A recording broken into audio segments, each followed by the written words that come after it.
Inside the human stomach, a delicate balance keeps the lining safe from acid. But when this balance breaks, the acid that normally helps digest food starts damaging the tissue itself.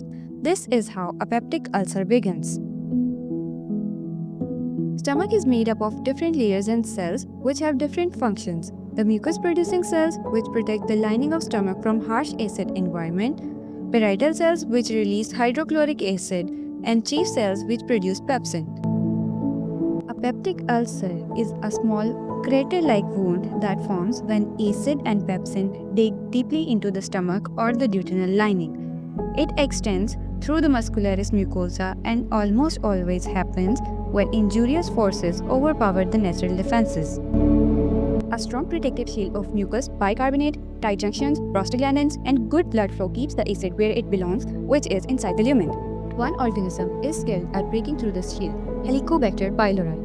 It uses urease to turn urea into ammonia, creating a cloud of protection that lets it survive in acid. Its CAG-A protein disrupts the cell signals and weakens the junctions.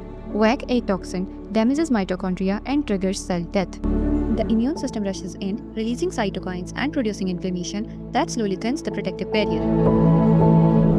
Ulcers do not always result from infection. Ulcers inhibit COX-1, reducing prostaglandins that normally stimulate mucus and bicarbonate secretion and maintain blood flow. They also cause direct epithelial injury, making the mucosa vulnerable to acid.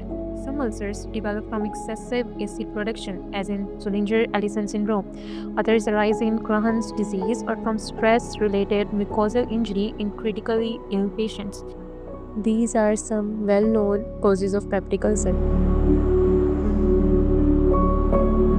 Clinically, ulcers cause a burning or gnawing epigastric pain. Alarm features such as weight loss, persistent vomiting, anemia, or gastrointestinal bleeding require urgent evaluation. Importantly, gastric ulcers may harbor malignancy. Unlike duodenal ulcers, every gastric ulcer may be considered malignant. Diagnosis includes testing for H. pylori using the urea breath test or stool antigen test. Endoscopy is required in older patients, those with alarm symptoms. CT scanning is used when perforation is suspected.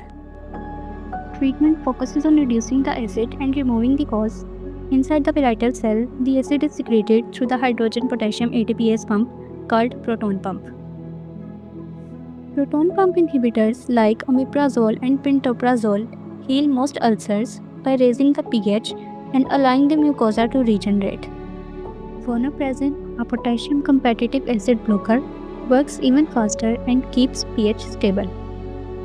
If H. pylori is present, combinations of antibiotics such as bismuth quadruple therapy or concomitant therapy eliminates the infection. A test of cure is essential after therapy to prevent recurrence. Rising antibiotic resistance is changing how ulcers are treated. Surveillance studies guide which drugs still work. Researchers are developing H. pylori vaccines, exploring the gut microbiome's role, and testing AI-assisted endoscopy to detect early lesions. New therapies aim to reduce complications and prevent recurrent ulcers.